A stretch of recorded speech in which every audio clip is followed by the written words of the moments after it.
संकट सिर्फ Hamas, Hezbollah और हूती नहीं है। कई ऐसे देश हैं जो ऐसे संगठनों को संरक्षण देते हैं, ऐसे संगठनों को हथियार से लेकर पैसे तक हर तरीके की मदद करते हैं। ये चिंता और भी ज्यादा भयानक तब हो जाती है जब ऐसे संरक्षक देश परमाणु संपन्न हो। उस देश का नाम है ईरान, जिसे हमास और हिजबुल्लाह का मददगार माना जाता है। जब ईरान का नाम आ गया है तो आपको ईरान के परमाणु इरादों वाली विस्फोटक जानकारी भी दे देते हैं। इंटरनेशनल एटॉमिक एनर्जी एजेंसी के खुलासे के मुताबिक ईरान ने तय सीमा से कई गुना ज्यादा यूरेनियम स्टॉक बढ़ाया हुआ है। ईरान ने 22 गुना यूरेनियम स्टॉक कर रखा है। ये साल 2015 के समझौते से ज्यादा यूरेनियम लिमिट है। इसमें भी 60% बेहतर क्वालिटी का यूरेनियम है। यूरेनियम एनरिचमेंट 90% तक किया गया है। 90% यूरेनियम एनरिचमेंट का मतलब है ईरान परमाणु बम बनाने के करीब है। यूरेनियम लिमिट की बात करें तो 2015 में ईरान के पास 202.0 किलोग्राम यूरेनियम था। सितंबर 2023 में यह बढ़कर 691.3 किलोग्राम हो गया। यहीं 28 अक्टूबर को अगर हम बात करें 2023 को यह बढ़कर 4,486 किलोग्राम यूरेनियम हो गया। इजराइल और फिलिस्तीन के युद्ध के साथ पूरे मिडिल ईस्ट में आज की तारीख में तनाव अपने चरम पर है। लेकिन इस बीच एक खबर ऐसी आई है जो पूरी दुनिया को मुश्किल में डाल सकती है। खबर यह है कि ईरान अपनी परमाणु क्षमता को बहुत तेजी के साथ बढ़ा रहा है और निर्धारित क्षमता से लगभग 22 गुना ज्यादा वो अपनी ताकत में इजाफा कर चुका है। हम इस वक्त इजराइल और गाजा पट्टी की उस भूमि पर मौजूद हैं जहां पर यह युद्ध लड़ा जा रहा है और IAEA ने यह रिपोर्ट दी है। उसके मुताबिक 2015 की सौदे की सीमा जो थी उससे 22 गुना यूरेनियम ज्यादा इकट्ठा कर चुका है ईरान इस समय, जिसको लेकर बहुत ज्यादा तनाव व्याप्त है।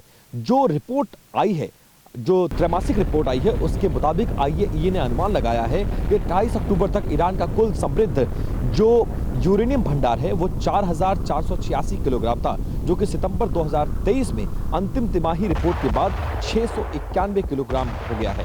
2015 के सौदे की सीमा 208 किलोग्राम निर्धारित की गई थी। इस खबर के सामने आने के बाद पूरी दुनिया में हड़कंप का माहौल है। दुनिया जानती है कि ईरान इस वक्त किस दौर से गुजर रहा है और कैसे तमाम ऐसे मुल्क जो टकराव के रास्ते पर है उनका सपोर्ट करता है। लेकिन उसकी ये तैयारी किस तरफ इशारा करती है, ये न सिर्फ चौंकाती है बल्कि पूरी दुनिया को परेशान कर रही है। परमाणु प्रहार की आशंका और भी प्रबल तब हो जाती है जब इसकी चर्चा हर तरफ होने लगे। एक तरफ अमेरिका इजराइल के न्यूक्लियर अड्डे को लेकर चिंता जता रहा है, दूसरी ओर तुर्की इसको लेकर इजराइल से जुबानी जंग में जुटा हुआ है। तुर्की के राष्ट्रपति एर्दोआन और इजराइल के प्रधानमंत्री बेंजामिन नेतन्याहू के बीच जबरदस्त जुबानी जंग देखने को मिली है, जो गाजा युद्ध के न्यूक्लियर माहौल को और भी बिगाड़ रही है। ये टकराव कैसे बढ़ा है, इसे दोनों नेताओं के बयानों के कीवर्ड से समझते हैं।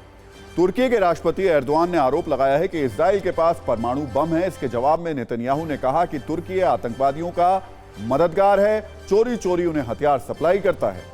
एर्दोआन ने नेतन्याहू से पूछा कि आपके पास कितने एटम बम हैं, बताओ, जबकि नेतन्याहू का कहना है कि तुर्की शुरू से ही हमास के साथ है। एर्दोआन ने न सिर्फ इजराइल को आतंकी देश बोला बल्कि यह भी कहा कि हमास स्वतंत्रता सेनानियों का संगठन है। नेतन्याहू का कहना है यह तुर्की का प्रोपेगेंडा है जो अब नहीं चलेगा।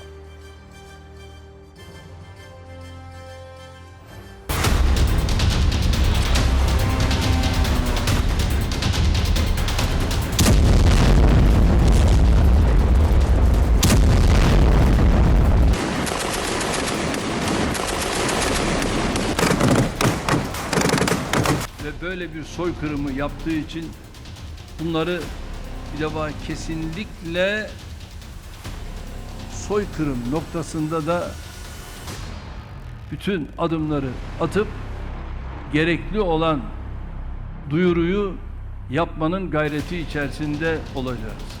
Ve ben şu anda gönlüm ferah, açık olarak diyorum ki İsrail bir terör devletidir.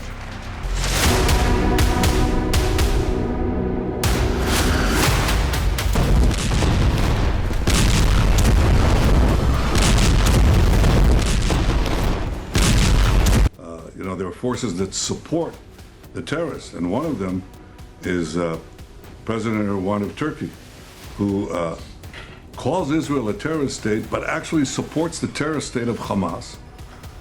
Has himself bombed Turkish villages inside Turkey itself, so we're not going to get any lectures from them.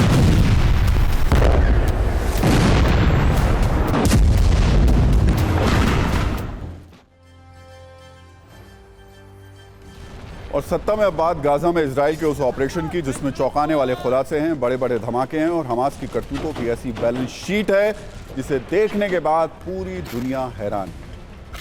Israel की army इस वक्त Gaza के अल शिफा अस्पताल में बहुत बड़ा ground operation कर रही है और अब उसने इस अस्पताल से हमास का असली चेहरा दुनिया को दिखा दिया है। इजराइल ने बताया कि कैसे गाजा का सबसे बड़ा अल शिफा अस्पताल हमास के हथियारों का डिपो बना हुआ है, जहां उसने बहुत बड़ी तादाद में हथियार जमा कर रखे हैं।